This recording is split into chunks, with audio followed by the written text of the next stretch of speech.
बहुत स्वागत है आपका। मैं हूं आपके साथ नेहा दुबे। बात होगी झारखंड की। जी हां, झारखंड के स्कूलों में शुक्रवार के दिन छुट्टी होने पर भारतीय जनता पार्टी ने जमकर बवाल काटा था। पार्टी ने इसे हेमंत सरकार के द्वारा मुसलमानों का तुष्टीकरण बताया था, लेकिन अब भाजपा की एक नई बल्कि दो सरकारों में शुक्रवार के दिन स्कूलों में छुट्टी किए जाने का मामला सामने आया है, जिससे पार्टी घिर गई है। उत्तराखंड के देहरादून में एक स्कूल में शुक्रवार को छुट्टी किए जाने से पहाड़ी राज्य का राजनीतिक पारा गर्मा गया है। इसी हफ्ते बिहार के किशनगंज में भी भाजपा जेडीयू के साथ सत्ता में है और 37 स्कूलों में शुक्रवार को स्कूलों में साप्ताहिक छुट्टी किए जाने का मामला सामने आया था। इन मामलों के सामने आने के बाद भाजपा बैकफुट पर आ गई है। जानकारी के मुताबिक देहरादून के एक निजी स्कूल ने काफी पहले से ही अपने यहां पर शुक्रवार को छुट्टी देना शुरू कर दिया था। पूर्ववर्ती सरकार में शुरू हुआ ये क्रम प्रदेश में भाजपा की नई सरकार आने के बाद भी जारी रहा। मामला सामने आने के बाद प्रदेश सरकार ने स्कूल को नियमों के आधार पर चलने की सख्त चेतावनी दी।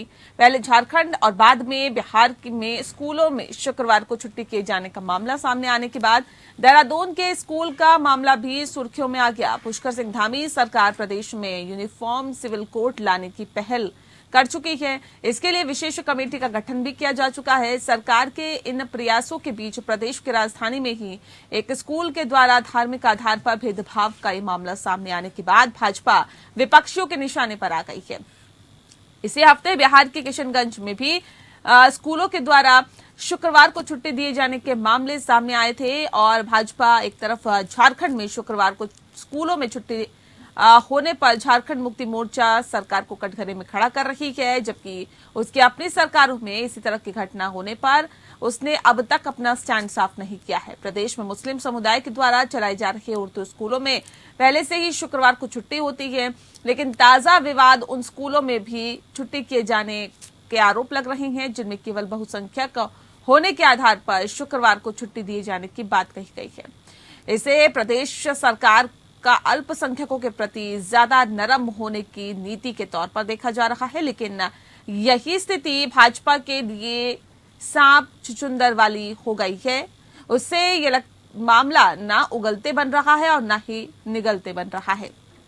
उसकी छवि सत्ता के लिए समझौता करने वाली बन रही है, जबकि जेडीयू के कारण वह इस मामले पर कोई कड़ा रुख नहीं अपना पा रही है। उत्तराखंड भाजपा नेता सौरभ उनियाल ने आपको बता दें कि ये कहा है कि इस स्कूल में शुक्रवार को छुट्टी किए जाने का मामला अब सामने आया है। सूचना मिलते ही सरकार ने इस मामले में कड़ी कार्रवाई करने के लिए निर्देश दिए। सभी स्कूलों को सरकार के द्वारा निर्धारित नियम कायदों और नियम कानून पूरी तरह से मानने का सख्त आदेश दिया गया। अब ऐसे में सवाल ये है कि क्या धार्मिक आधार पर किया जा रहा है भेदभाव? क्यों स्कूलों में किया जा रहा है भेदभाव? क्या स्कूलों पर राजनीति हावी हो रही है और क्या है राजनीतिक दलों की मंशा?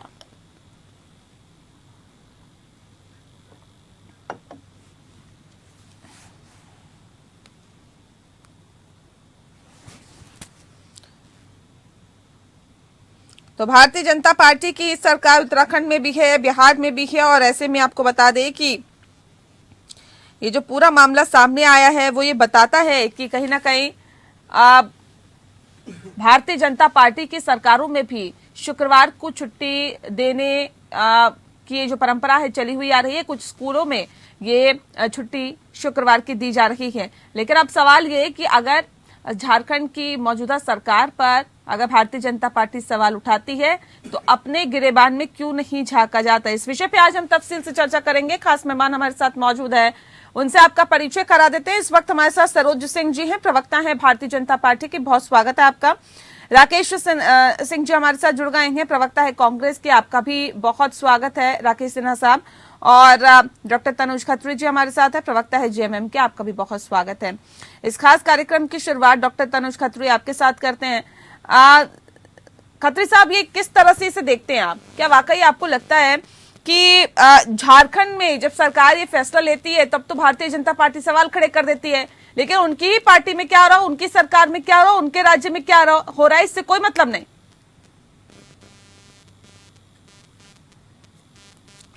खत्री जी, आवाज मिल पा रही है आपको? चलिए उनसे संपर्क हम साधेंगे, लेकिन उससे पहले भारतीय जनता पार्टी का रुख कर लेते हैं। सर, सवाल इस बात को लेकर भी है, जिस तरह से हम देख रहे हैं सरोज जी कि उत्तराखंड में देहरादून में स्कूल है जहां पर शुक्रवार की छुट्टी दी जाती है, और बिहार के अंदर भी कई स्कूल सामने आए हैं जहां पर शुक्रवार की छुट्टी दी जाती है। सर, दूसरा करे तो गुनाह, हम करें तो सब सही, ये कौन सी नीति है? इसमें सवाल ये है कि आप देखे होंगे कि अपराध अगर कहीं हो, और अपराध तो कहीं भी हो सकता है, लेकिन अपराध होने के बाद घटना का उद्भेदन हो जाए, मुजरिम पकड़े जाए, प्रशासन जो है सतर्क हो, तो कहा जाता है कि सरकार का इकबाल है और सरकार अच्छा काम कर रही है, क्योंकि घटना पर किसी का नियंत्रण नहीं है, घटना कहीं हो सकती है। उसी तरह से अगर चाहे बिहार के स्कूल हो, चाहे उत्तराखंड के स्कूल हो या झारखंड के स्कूल हो, अगर वहाँ का प्रबंधन, स्कूल प्रबंधन, क्योंकि हजारों की संख्या में स्कूल है, वहाँ लोकल स्तर पर अगर प्रबंधन उनका अगर नियम विरुद्ध कोई काम किया है, कानून विरुद्ध कोई काम किया है, तो उसका संज्ञान में जब सरकार को आए तो सरकार उस पर नियंत्रण करे, उस पर कार्रवाई करे, उसको देखे, तो समझ में आता है कि भाई सरकार जो है संजीदा है और सरकार इस पर एक्शन ले रही है। लेकिन अब सरकार नियंत्रण नहीं हो, अगर घटनाएं घट रही है, अगर आ रहा है कि भाई वहां नियम विरुद्ध काम हो रहे हैं, कानून के विरुद्ध काम हो रहा है और सरकार चुप्पी साधे रहे, तब इसको माना जाता है कि भाई सरकार का कहीं ना कहीं इसको समर्थन है, सरकार इसको सपोर्ट कर रही है। तो इसीलिए अगर कई राज्यों में, अगर चाहे उत्तराखंड हो या बिहार हो या झारखंड हो, अगर कहीं इस तरह की घटनाएं हुई है और सरकार संज्ञान लेकर के सरकार उस पर कार्रवाई की है, तो समझ में आता है। लेकिन सरकार अगर कार्रवाई नहीं करती है, उस पर आंख मूंद लेती है, ये गलत है। और यही झारखंड सरकार में नहीं सर, ये बिहार में तो खैर एक दो स्कूलों में नहीं, 37 स्कूलों में शुक्रवार को साप्ताहिक छुट्टी के रूप में ये छुट्टी दी जाती है। अब एक दो स्कूल है तो वो अपनी मनमानी कर रहे हैं, सरकार को नहीं पता, चलिए। लेकिन जब 37 स्कूल ये मनमानी कर रहे हैं और आप ये कहते हैं कि सरकार के संज्ञान में मामला नहीं था, तो यानी कि सरकार सक्रिय नहीं है, प्रशासन सक्रिय नहीं है, बेहतर तरीके से काम नहीं हो रहा है। इसका तो यही मतलब निकाले ना कि सरकार को पता ही नहीं होता कि उसकी नाक के नीचे क्या चल रहा है। देखिए, अगर सरकार के संज्ञान में आ जाए, अगर नहीं पता है तो ये गुनाह नहीं है, लेकिन संज्ञान में आना चाहिए। लेकिन अगर संज्ञान में आने के बाद अगर कार्रवाई नहीं हो तो ये गलत है। नहीं तो बिहार में क्या कार्रवाई हुई सर? बिहार में क्या कार्रवाई हुई? 37 स्कूल अगर शुक्रवार को छुट्टी देते हैं, आप झारखंड में तो सवाल खड़े कर देते हैं, लेकिन आपके राज्य में क्या हो रहा है ये आपको नहीं पता होता। देखिए, मैं फिर कहा कि कार्रवाई आपने देखा उत्तराखंड में हुआ है, कार्रवाई बिहार में क्या कार्रवाई हुई सर? हेलो, देखिए मेरे पास जो जानकारी है, सरकार ने संज्ञान लिया है, जहां भी ऐसी बातें आई है कार्रवाई के लिए सरकार वहां कर रही है। नहीं, क्या बिहार के संबंध में मामला सामने, अभी आप यही कह रहे थे, नहीं अभी आप ये कह रहे थे कि जहां पर मामला सामने आया, सरकार के संज्ञान में आया, उस पर कार्रवाई नहीं होती तो इस पे सवाल खड़े होते हैं, लेकिन कार्रवाई होती है तो सवाल नहीं खड़े होते हैं। लेकिन कार्रवाई क्या हुई सर, वही तो बता दीजिए। देखिए, बिहार के बारे में मैं झारखंड का प्रवक्ता हूँ, झारखंड का रहने वाला हूँ, तो बिहार की एग्जैक्ट स्थिति मुझे पता नहीं है। लेकिन मुझे जो जानकारी है, आप पहले अगर हमको बता देते कि बिहार पर भी बिहार का में इस तरह का हुआ है, तो मैं वहाँ की क्या क्या अभी तक कार्रवाई है वो लेकर क्या मैं आपको बताता। अभी मुझे इतनी जानकारी है कि वहाँ भी कार्रवाई हो रही है। उत्तराखंड के बारे में तो आपको पता है, उत्तराखंड के बारे में तो आपको पता है सर, बिहार के बारे में आपको नहीं पता है। तो हम पूछ जाते। लेकिन अब सवाल ये है कि अगर हेमंत सोरेन सरकार झारखंड में शुक्रवार को छुट्टी दे रही है तो उसका आप विरोध क्यों करते हैं? देखिए, फिर आप गलत बात कर रही हैं। मैंने ये कहा थोड़ी कि सरकार छुट्टी देती है, हमने कहा कि स्कूल प्रबंधन छुट्टी देता है, और झारखंड में भी स्कूल प्रबंधन छुट्टी दिया होगा। और स्कूल प्रबंधन के बातें संज्ञान, चलिए स्कूल प्रबंधन पे आप आगे डॉक्टर तनुज खत्री जी, अब ये कह रहे हैं स्कूल प्रबंधन छुट्टी देता है तो फिर सरकार पे ये लांछन क्यों लगाते हैं? वही तो मैं हंसी आती है, मैं सुन रहा था, थोड़ा आवाज इनका कम आ रहा है, आपकी आवाज आ रही थी अलग। ये इस तरीके की, ये आज इनके पास कुछ नहीं बच गया है भारतीय जनता पार्टी के पास कितने को करने को। बिहार में हो रहा है तो जवाब नहीं है, उत्तराखंड में हो रहा है तो जवाब नहीं है, दूसरे जगहों पर हो रहा है तो जवाब नहीं है, और झारखंड में अगर कुछ हो रहा है तो सब हाथ पैर धो करके एक आदिवासी मुख्यमंत्री के पीछे पड़ जाएंगे। इनको आज जवाब देना चाहिए। बाकी राज्यों में आप कैसे ये काम करवा रहे हैं, अगर यही बात है तो ठीक है। इसलिए लेकिन सरकार को बदनाम करने के लिए ये भारतीय जनता पार्टी के लोग सिर्फ बैठे हुए हैं, बिना मुद्दाहीन है, इनको मुद्दा ही सब। और जो मैं बता देता हूँ, जो झारखंड की बात हो रही है, ये कोई 2 साल से नहीं चल रहा है, ये भी पिछली सरकार में भी चल रहा था, उस पर भी जवाब ले लीजिए इनसे। ठीक है, इनसे जवाब लेंगे। नहीं दे पाएंगे, मैं आपको सुनिश्चित करता हूँ कि जवाब नहीं दे पाएंगे ये। ठीक है, इनसे जवाब लेंगे। लेकिन उससे पहले राकेश जी, क्या धार्मिक आधार पर स्कूलों में भेदभाव करना ये ठीक है क्या? ये किया जाना चाहिए क्या? मैं ये नहीं कह रही कि इस सरकार में हो रहा है या पिछली सरकार में हुआ या फिर आगे सरकारों में होगा या नहीं होगा, लेकिन इस तरह का भेदभाव कि धार्मिक आधार पर आप छुट्टी दे देते हैं बहुसंख्यक होने के नाते, ये सही है क्या?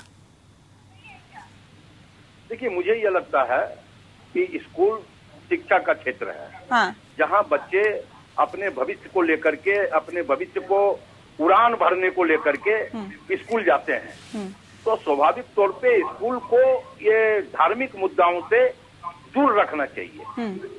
ये इस बात को मैं मानता हूँ, और ये सही भी है कि जहाँ शिक्षा का गढ़ हो वहाँ धार्मिक भावनाएं अगर चढ़ जाती है तो स्वाभाविक तौर पे इससे बच्चों का मनोबल, इससे बच्चों का आत्मबल पर भी इसका असर करता है। लेकिन दुर्भाग्य ये है कि भारतीय जनता पार्टी के पास अब इस देश में या इस राज्य में कोई मुद्दा नहीं बचा है। मुद्दा इसलिए नहीं बचा कि इस राज्य की जनता ने तो उनको नकारने का काम किया। इस राज्य के भारतीय जनता पार्टी का नेतृत्व करने वाला जब खुद अपने कैबिनेट के मंत्रियों से चुनाव हार जाता है तो कहीं न कहीं अब भाजपा के पास हिंदू मुसलमान का ही एक रंग होता है। नहीं, अभी आपने कहा कि देखिए ऐसे मसलों को धार्मिक भावनाओं से दूर रखना चाहिए, लेकिन सर आपकी मौजूदा सरकार है झारखंड में, वहां पर शुक्रवार की छुट्टी दी जाती है, वो भी धार्मिक आधार पर दी जाती है। क्यों दी जाती है सर, जब इन तमाम मसलों को दूर रखना चाहिए तो? नहीं, मैं बहुत अच्छा प्रश्न है ये आपका। मैं आपको बताऊं कि ये मामला महागठबंधन सरकार के समय का नहीं है, उसके पूर्व की ये मामला है कि जहां स्कूलों में शुक्रवार को छुट्टी दे दी जाती थी, और उस वक्त का मामला है जब इस राज्य में रघुवर दास जी की सरकार थी, भारतीय जनता पार्टी की डबल इंजन की सरकार थी, पूर्ण बहुमत की सरकार थी, उस वक्त का भी ये मामला है। लेकिन ये मामला अभी हमारे सरकार के संज्ञान में आया है और कहीं न कहीं सरकार इस पर संजीदा है। ये मामला जैसे ही हमारे सरकार के ठीक है, जवाब दीजिए सरोज जी जल्दी से। ये कह रहे रघुवर सरकार में ये जो फरमान है वो जारी हुआ था और तब से ही छुट्टी दी जा रही थी, लेकिन अब आप पे सीधे सीधे आरोप लग रहे हैं कि आप लोग तुष्टीकरण की राजनीति करते हैं और आपकी ही सरकार में ये काम शुरू हुआ था जिस पर आप हेमंत सरकार को घेर रहे हैं। मेरा जवाब शायद आपने सुना नहीं। हमने क्या कहा, हमने किसी सरकार पर तो आरोप लगाया नहीं। अगर आप आरोप लगाया हो तो बताइए। हमने तो सीधा सीधा कहा कि अगर सरकार के संज्ञान में अगर इस तरह की कोई बातें आए और उसके बाद अगर वो सरकार उस पर कार्रवाई नहीं करे तब उस पर तुष्टीकरण का आरोप लगता है। सरकार को जब पता चले कि कोई नियम विरुद्ध काम हो रहे हैं, कोई एंटी सोशल काम हो रहे हो, कोई राष्ट्रद्रोही काम हो रहे हो और सरकार उस पर कार्रवाई करे तो बात समझ नहीं आती। अगर कार्रवाई नहीं करे तो उसको कहा जाता है कि भाई ये सरकार एंटी लॉ काम हो रहा है, नियम विरुद्ध काम हो रहा है और सरकार ने कार्रवाई नहीं किया, तब उस पर तुष्टीकरण का आरोप लगता है। चाहे आप कहीं का भी मामला हो, झारखंड हो। मतलब ये कह रहे हैं कि पहले आपकी सरकार थी तब ये कार्य शुरू हुआ था, आप लोगों की सरकार ने इस पर एक्शन नहीं लिया, यानी कि आप लोग जो हैं इस और ध्यान नहीं देना चाहते या फिर आप लोगों की मर्जी से ये काम चल रहा था। ये तो फिर आप अपने आप को ही कटघरे में खड़ा कर रहे हैं ना सर। देखिए, एक बात तो मैं बोलूँ ना कि अभी सरकार में कौन बैठा हुआ है झारखंड में? राकेश जी अगर ये आरोप लगा रहे हैं 2.5 साल के बाद इनका नींद टूटा है क्या? 2.5 साल हो गया सरकार को, अगर पहले से चल रहा था तो अभी इनको नींद टूटा है। जब भारतीय जनता पार्टी ने इस विषय को उठाया तब तो कार्रवाई इनको करना चाहिए। अब पहले से चल रहा है तो पहले से चल रहा है तो अगर चल रहा है और कोई दोषी हो तो उस पर कार्रवाई करना चाहिए। इनको रोका कौन है कार्रवाई करने से? इनको किसी ने रोका है क्या कार्रवाई करने से? 2.5 साल के बाद इनका नींद टूटा है जब भारतीय जनता पार्टी। ठीक है, राकेश जी को स्क्रीन पे दिखाइए जरा। राकेश जी कह रहे हैं कि आप लोगों को कार्रवाई करनी चाहिए। चलिए, पहले की सरकार ने तो कार्रवाई नहीं की, लेकिन आपको तो कार्रवाई करनी चाहिए ना। नहीं, पहले की सरकार ने नहीं की, मतलब ये नहीं हो जाता है कि भारतीय जनता पार्टी की सरकार जब जाएगी तब ये धार्मिक मुद्दे उठाएंगे। जिलाधिकारी नया तरीका है, सरकार ने वहाँ के जिला शिक्षा पदाधिकारी है।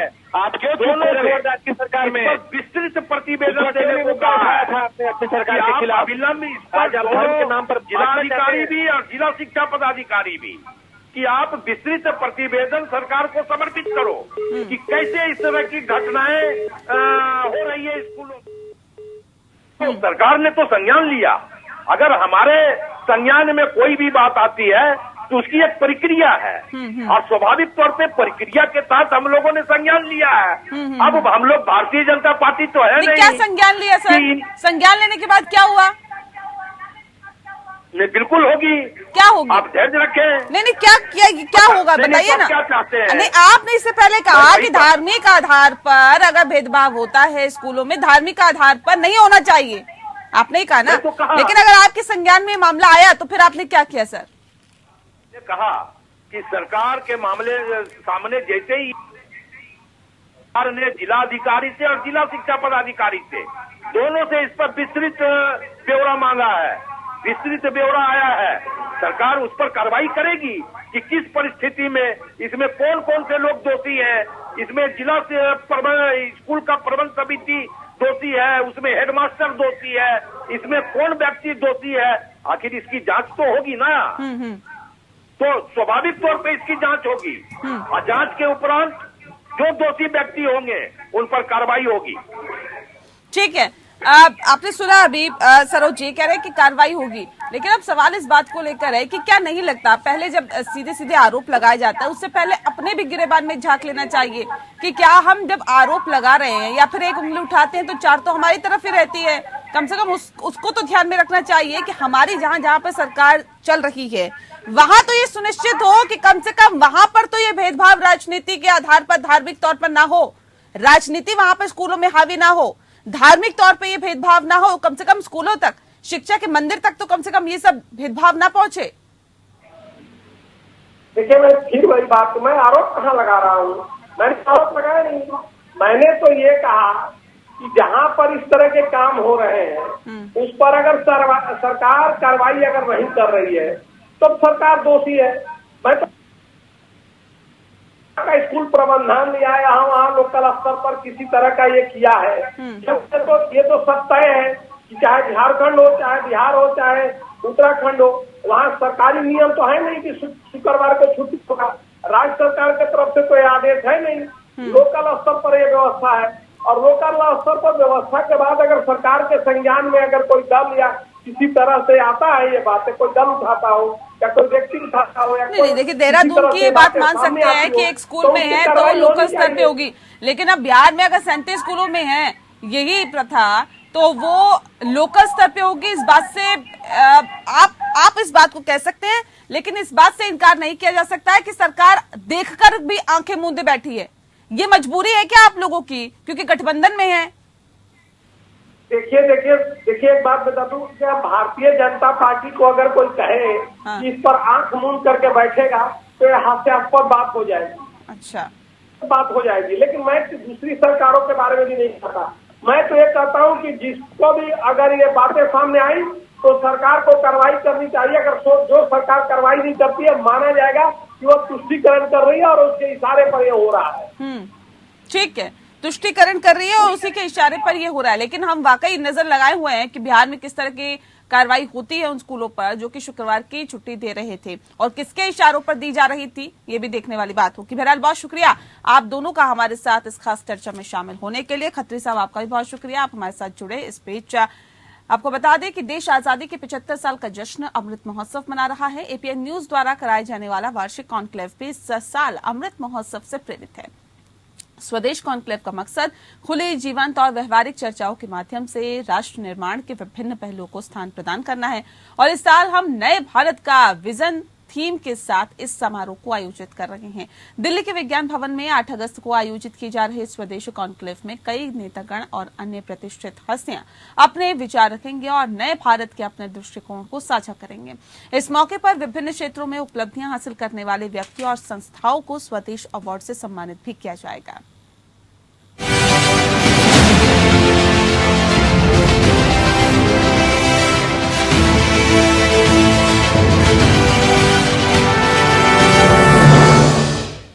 हम अपने दर्शकों को भी राष्ट्र निर्माता मानते हैं और आपसे भी अनुरोध करते हैं कि आप भी देश को लेकर अपना विजन हमसे शेयर करिए। इसकी प्रक्रिया बेहद ही आसान है। आपको swadesh.apnlive.com पर लॉगिन करना होगा। आइए हम आपको बताते हैं कि किस तरह से आप स्वदेश की वेबसाइट पर लॉगिन करें। Step 1, visit website swadesh.apnlive.com। Step 2, register now button पर क्लिक करें। स्टेप 3, फिल द फॉर्म यानी कि दिए गए फॉर्म को भरें।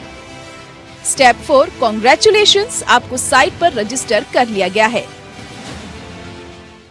आप सोशल मीडिया प्लेटफॉर्म के जरिए भी हमसे जुड़ सकते हैं। फेसबुक, ट्विटर, इंस्टाग्राम, कूऐप स्वदेश कॉन्क्लेव। वेबसाइट है हमारी swadesh.apnlive.com। आप हमें ईमेल भी कर सकते हैं। हमारा ईमेल आईडी है swadesh@apnlive.com। ज्यादा जानकारी के लिए दिए गए नंबर 8447409633 पर कॉल भी कर सकते हैं।